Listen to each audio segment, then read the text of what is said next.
Estamos recebendo na manhã desta quarta-feira aqui o Corpo de Bombeiros, representando o Corpo de Bombeiros, o Cabo Jacob e também o Soldado Marrassi. A gente já anunciou no início da nossa programação, o tema da nossa entrevista com eles aqui é Boate Kiss. Fez 10 anos da tragédia que aconteceu nessa boate lá no Rio Grande do Sul e após 10 anos, então, nós vamos conversar com os membros aqui do Corpo de Bombeiros para saber o que mudou em relação à segurança nesses locais de festas, nesses locais de balada, né, de bailes, enfim, nessas casas noturnas. O que mudou? Então, primeiramente, quero cumprimentar o Soldado Marrassi. Um abraço, seja bem-vindo, bom dia. Bom dia. O Cabo Jacob também, mais uma vez aqui na Rádio Cultura. Um abraço, bom dia. Bom dia, feliz aniversário. Opa, né? muito obrigado. Chegamos hoje numa data festiva, né? Opa, que bom, né? Muito bem. Começamos então. Cabo Jacob. As casas noturnas estão mais seguras?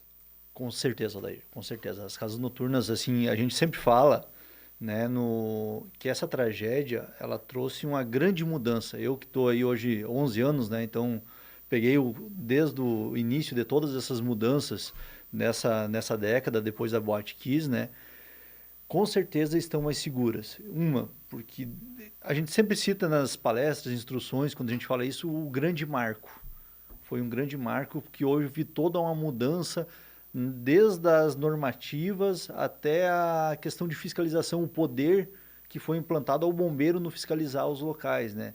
Dando mais autonomia e mais um poder de exigência maior sobre as empresas, que antes não existia tanto, né?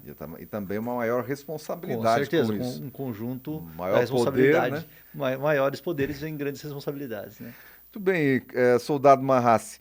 A gente conversava ali em off antes de começar a nossa entrevista. Esse caso especificamente, voltando lá para o caso da Boate Kiss, que inclusive ganhou uma minissérie aí na Netflix, que conta um pouco da história, mais do ponto de vista depois das famílias lutando ali por justiça em relação ao que aconteceu lá. Mas naquele caso lá foi uma conjunção de fatores que levaram a esse acidente.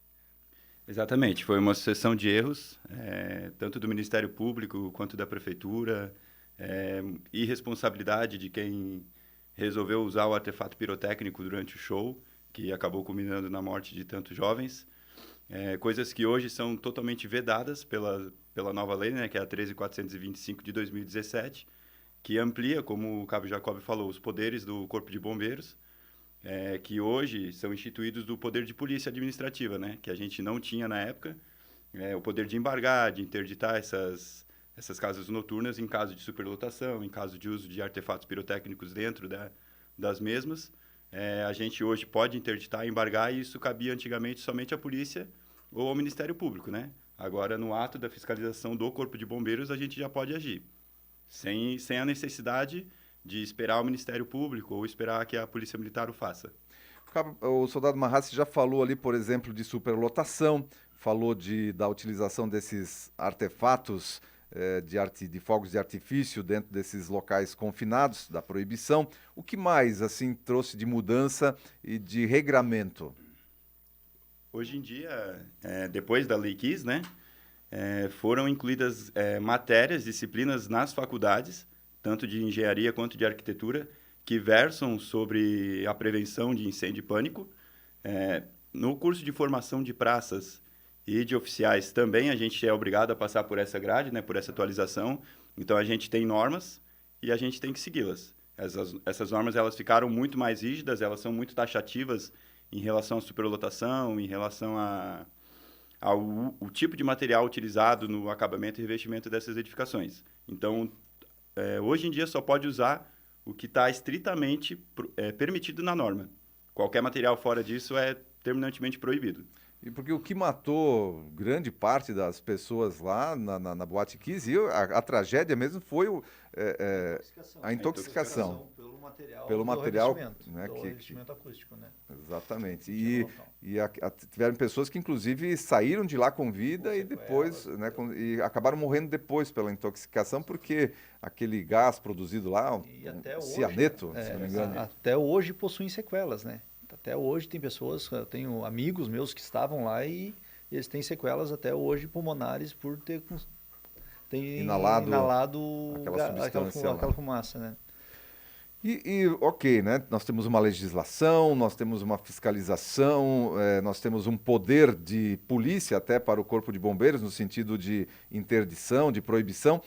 Como é que está funcionando a fiscalização hoje em dia? Porque as leis, né, a existência da lei não garante a aplicação da lei. A gente vive num país que é muito disso, que tem leis muito bonitas, mas que muitas vezes não são aplicadas e não são nem cobradas. Então, como é que está funcionando hoje a fiscalização em cima dessas casas noturnas, das festas, dos bailes?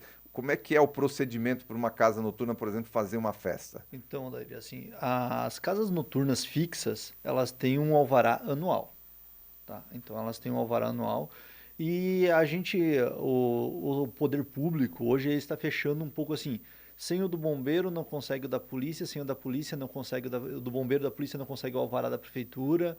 Então, tem essa ampla, como é que eu vou dizer? Cobertura? Cobertura de todo o poder público, né, tentando fiscalizar, tentando fazer da maior forma possível. Então, uma vez por ano, essas empresas, vamos dizer assim, essas boates, salões, festas, até a da igreja, o salão da igreja, o salão da comunidade lá, que sai uma festa por ano, eles têm um alvará anual e a gente vai todo ano lá, uma vez por ano, fiscalizar, checar o sistema preventivo, o documental, ver se está ok, se ele vai ter o brigadista, se ele tem um contrato de brigadista também, que em alguns casos é obrigatório ter, né? Então, todo ano a gente faz essa passagem conforme a solicitação das empresas, né? Conforme a empresa solicita, através do sistema, a gente vai dando essa resposta para eles. E quando. Aí você está falando daquelas casas, aqueles locais que já são fixos, né? E, exatamente. e essas festas itinerantes, como é que funciona, né? Transitórias, né? A gente chama de festas Transitórias. transitórias. Daí o Marras pode explicar. Os eventos transitórios, eles também devem ser solicitados com antecedência no nosso sistema, que é o sistema ESCI, onde são feitas todas as solicitações. A gente verifica qual é o tipo de evento, se é um evento de grande, pequeno ou médio porte, porque para cada evento são exigidas medidas diferentes, né? Para o evento de grande porte, obviamente, você vai precisar de mais brigadistas, tem mais sistemas preventivos envolvidos. Eles fazem a solicitação, a gente vai até o local, verifica se tudo que eles colocaram no sistema de fato é verdadeiro, né? Se tem os sistemas preventivos necessários instalados, e a gente libera ou não o evento. Caso a gente não libere, eles têm a chance de atender às exigências que a gente vai fazer. Está faltando luminária de emergência, está faltando extintor, eles colocam tudo, a gente retorna e faz a vistoria.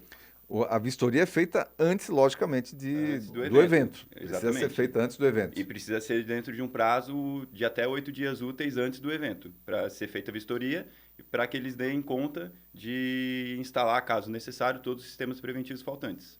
8 dias. Mas num caso de um evento que vai acontecer, né, ele é um evento itinerante, ou como é chamado tecnicamente? Transitório ou temporário. Temporário ou transitório, um evento desse vocês pedem 8 dias de antecedência para poder verificar. O local deveria estar pronto 8 dias antes. O local deve estar totalmente pronto até 8 dias antes da Porque vistoria. muitas vezes existe montagem de palco, existe toda uma questão que não pode ser feita nesse período. Mas aí, por exemplo, tem alguma alteração ali, até aqui está pronto, mas vai ter ainda montagem de palco, etc. Aí precisa chamar vocês novamente antes do evento. Daí. Precisa. E nesse caso é possível, nesse tipo de situação. É possível. Os 8 dias úteis são o maior prazo que é para o evento de grande porte. Ele é um pouco menor para o evento de médio e pequeno porte, né? A quantidade de dias necessários antecedentes ao evento. Mas de grande porte, que é um evento mais sensível, né? Mais perigoso, que é de alto risco, então são 8 dias úteis. 8 dias úteis. Muito bem. E essa situação dos eventos ficou muito claro aí, essa questão desses eventos. Então, essas casas hoje que nós temos com eventos fixos, vamos pegar ali, sei lá, qualquer salão aqui, a gente tem vários salões aqui na nossa região de baile, todos eles hoje são fiscalizados.